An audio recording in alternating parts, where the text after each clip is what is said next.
Thanks for joining me today. How do you win at leadership in leadership? How do you do that? Well, before we answer that question, let's look at this.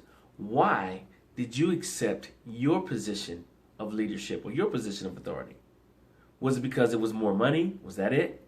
Maybe it was because it was a great career move for you. Or could it have just been that you felt like it was time to grow and elevate yourself? You kind of maxed out where you were and you wanted to try the next level. Real quick side note, people who go into positions of leadership, that doesn't necessarily mean they know how to lead.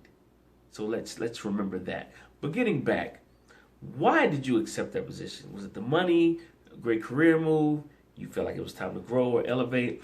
I'm not saying that any of those answers are bad, but somewhere in there, I'm hoping and really praying that you also have a passion for what you do and that you want to help others.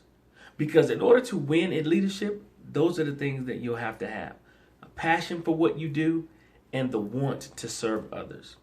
Now, granted, we know as leaders that we have to cross our T's and dot our I's, meaning that we have goals and objectives that we have to obtain every quarter, every month, every week, so on and so forth. So let's not be naive and negate that issue. We know we have to cover that. But successful leaders also know, like I said in my previous videos, that your bottom line is plural.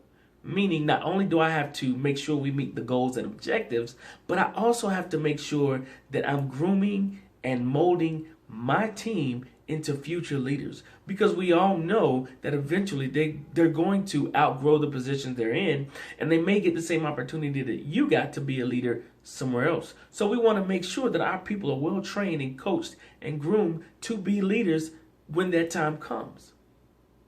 Now, I'm not saying that you have to hold their hands and spoon feed them, but what I am saying that as a leader, leading a team, department, whatever, you need to be a bit more engaged and work with your people to see where they're at, meet them where they are, and help them get to the next level.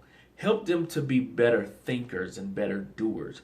For example, if you are leading a team, and let's say one of your guys on the team comes to you with a situation, first thing you want to say is, well, what solutions have you come up with? Because the thing is, as a leader, you don't want to hold their hand and spoon feed them, like I said earlier. As a leader coaching other leaders, our job is to coach, to teach, to groom, to train. So what we want to do is to get them thinking. We don't want to give them answers. We want them constantly thinking to form their own answers. And eventually they'll get the right one that works for them and they can move forward. See, it's a process that you're working on to groom your leaders. This is how you win at success. By grooming others and teaching others, having a passion for what you do and wanting to serve others. You're helping them, quote unquote, walk on their own, kind of like a newborn learning how to walk. We don't want to be the crutch. You know what I mean? We want to provide and give them the tools that they need so when it's their turn to be leaders, they can go off and be successful. They can be thinkers, they can be doers, and they can understand what leadership really is and what it takes to lead. Because again, like I said earlier, just because a person's in position of leadership doesn't mean they know how to lead. So we want to make sure that we are training our team and making sure they understand what it means to lead and how to lead the right way so that they can be more effective and efficient, and at the same time help their team to be more effective and efficient. So now what we're doing while we're coaching our team and helping them become better leaders, we're also creating a rapport with everyone on our team. And you know as well as I do that relationships are key. Now, I'm not saying you have to go have drinks with them every day or things of that nature. But what I am saying is during the work process, while you're working with your team, you are constantly engaged with them and you're getting them to think about the next step. Think about alternative solutions when they hit roadblocks instead of coming to you saying, hey, we've got this problem. I don't know what to do. We got to change that thought process around. We got to help them to think as a leader. We have to help them think outside the box. What other resources do you have? What are your teammates saying? Bounce ideas off your teammates.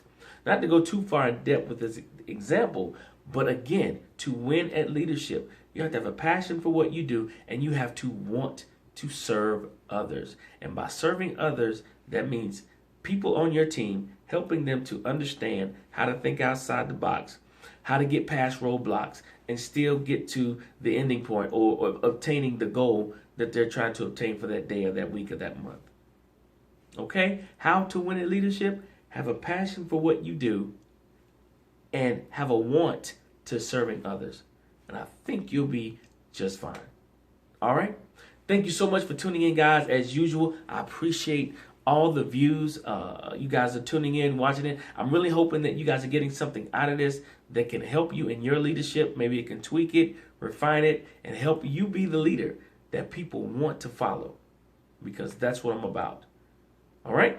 Again, have a wonderful day, a great week, and remember, great leadership equals great results. How are you leading?